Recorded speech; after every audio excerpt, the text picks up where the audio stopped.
right, ladies and gentlemen, we are back. I'm going to play you a little clip that I played last night about Private LaVena Johnson. It's only a few minutes long. To the listeners that heard it last night, if you don't want to hear it again, feel free to turn it down. But I'll sit and scream it, from bullhorns as many times as I have to, for even if I only get one new person introduced to it. It's important that everybody find out about these instances of rape, and LaVena Johnson's case is something that I feel needs to have spotlight brought back on it, because I don't know if they've ever actually figured it out. If they might have, but from what I can tell, they still haven't figured out exactly who did it. I know that there was somebody at different people, different blogs, different reports, alternative news media, investigative reports had said that there's links or evidence that it was a Blackwater agent, which is just, anybody with half a brain can listen to what happened, and you could tell that's pretty much probably what happened, was that a private contractor did it. But let me play the clip for you. It's from a local news station. Now, this was about 2007. And this was 2 years after the fact already. So she was killed, and I think it was 2005 when she was killed. But this is a news story about Private LaVena Johnson, who now actually was posthumously promoted to Private First Class, so we should call her by what she is now. So let's call her Private First Class LaVena Johnson. Here's a little bit about her story. LaVena Johnson is clouded in controversy and allegations of a cover-up. News 4's Matt Cesney was there as investigators exhumed the body of Private Johnson and conducted a new autopsy. For almost 2 years, Private LaVena Johnson's body has been at Jefferson Barracks Cemetery. Her family, believing some secret about her death, is still there, waiting to be found. I'm not going to stop until my daughter's name's cleared. It was an April morning when workers exhumed Johnson's casket at Jefferson Barracks to continue the search for answers. Answers different from the ones Johnson's family has been getting from the military.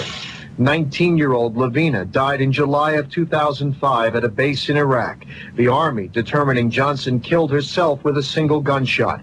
But the more they looked into her death, the more doubts that were raised. Military documents showing her state of mind is happy and healthy. No bullet found in the tent where she died. A possible trail of blood near the tent. And evidence that someone tried to set the tent on fire. But you come to my front door and you make a serious allegation about my daughter, and that put me on alert that something was wrong. So they said that she killed herself. So she smashed herself in the face, broke her own nose, hit herself so hard that she knocked her own teeth back. You know how hard you have to do that? You know how painful it is? It's not easy to do to yourself, okay? You'd really have to, be masochistic or messed up in the head to be able to pull that off. So smashes her own face in so hard she breaks her own nose, pushes her teeth back, bruises, I guess slight lacerations to her body, shoots herself in the head with her gun while she's on the ground, shoots herself in the head with a gun that's next to her, positioned next to her perfectly. And I guess after she shoots herself in the head, she's not dead yet, and decides to try to light her tent on fire. And I may add, I don't know, I don't remember if they said it yet, but you'll hear it. Somebody poured lye into her vagina. Now, why would they do that? Because it would cover up the semen and any other epithelial cells that the guy might have shedded during the he might have shed during the attack.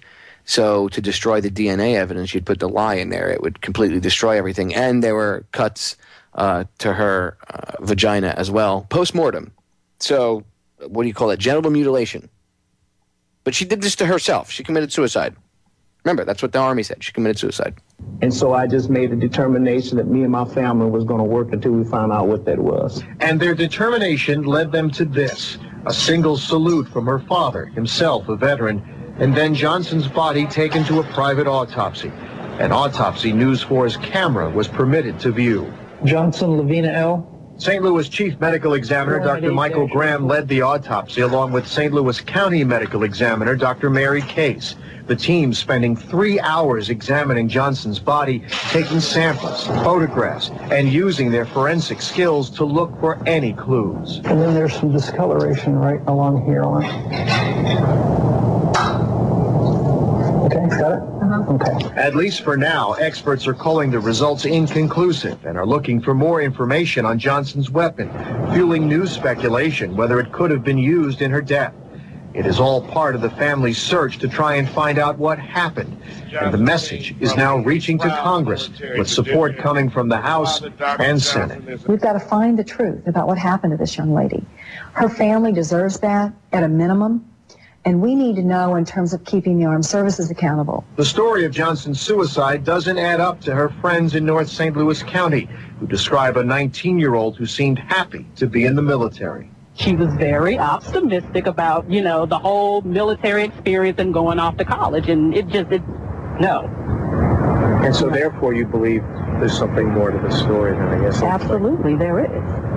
Because the person that they're describing, that's not the LaVena that I know. It is a mystery that for now still is a mystery. We're a strong family, we're a close family, and that's helped a lot. Do you feel like you're getting closer to the truth? Absolutely. I do. As painful as the exhumation was, the Johnson family believes it was necessary and will continue to stay in contact with the Johnson family on final results of the private autopsy. Also, members of a House committee, including Congressman Lacy Clay, are waiting on a request for the Pentagon to hand over all the documents, photos, and names in the Johnson investigation in Iraq. So this is a story we continue to follow. Matt Cesney, News 4, St. Louis. Wrong with it. There you go, ladies and gentlemen. Now that's just a little bit on the story of PFC LaVena Johnson. Now, what I would like you to do is take this information and run with it. Do some homework. Do some research. Put a video together. I know there's some pretty good video editors out there that listen to my show. It's not that hard. Any of us can do it. So go out there, and I want you guys to put a video together and do me the favor, okay, if not anybody else. Do me the favor, okay? If not, PFC LaVena Johnson. And just put a video together with some updated information about her case, regardless if it's good or bad, because this hasn't been updated in years, and nobody, I guess, it kind of fell by the wayside, cold case, I guess, and nobody really knows anything. And I would investigate it myself, but I don't have time. So if somebody goes, I'll even sweeten the pot. If somebody goes to the length of putting together something really informative and you upload it to your YouTube channel, no matter how long it is, send me the link and I'll make a whole page about it. And, we can write an article or do something special. And I'll hook you up with a federaljack.com t-shirt. I don't have many extra larges left. I only have a few, but I have a bunch of larges and mediums and some only a few smalls left. If you're anywhere near the chat room, look in the chat. I'll drop the pictures in again. But in the beginning of the show, there were 2 pictures in there, front and back of the T-shirts. Or you can go to our fan page on Facebook, Fed Jack, F-E-D space J-A-C-K, Fed Jack.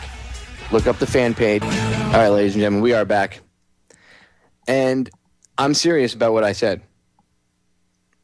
I'm completely dead serious. You may put together a good video. You can use the old footage and stuff, like I said, because if you have an account that you can upload over 15 minutes, just upload it to your accounts. Shoot me a link, whatever. If you have a description, whatever, we could work on an article together. We'll make it go viral. We'll get it a ton of exposure. And if you really put some effort into it and we help try to at least update this girl's story at the very least, if not, maybe we could try to bring her some justice. And I should actually call her a soldier and give her the respect she's due.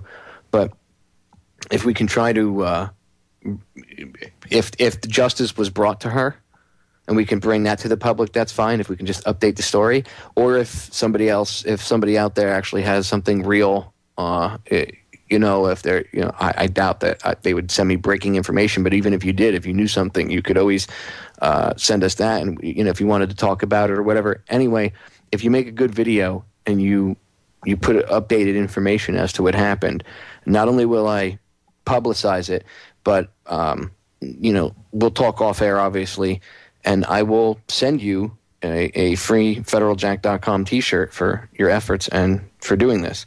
And if you actually go above and beyond with the depth of your research, I guess, and you, depending on what you find out, we can even maybe make a show out of it, or half a show, maybe come on for a half hour or an hour, and you'd even be able to plug your own YouTube channel and stuff. So if you're an independent researcher, this is a serious, serious call to action. I don't have the time to do it. I run Federal Jack myself. I do all my own production work with the radio show. I just don't have the time, ladies and gentlemen. I can't do everything myself. And it's hard to get somebody to try to be your assistant for free. I've tried for the past 2 years. And it's really hard to get people that are serious. I have over 6,000 subscribers to on our fan page, and I'll get 2 or 3 people that are serious about helping out when I put a call to action. Hey, we need this, we need that. It's really hard, and I'm not ragging on anybody. I know times are tough for everybody. So the independent researchers that are out there, do me the favor, do her the honor. Let's try to, at the very least, bring her story to shed some more light on it and at least update it, at the very least, if that's all we can do.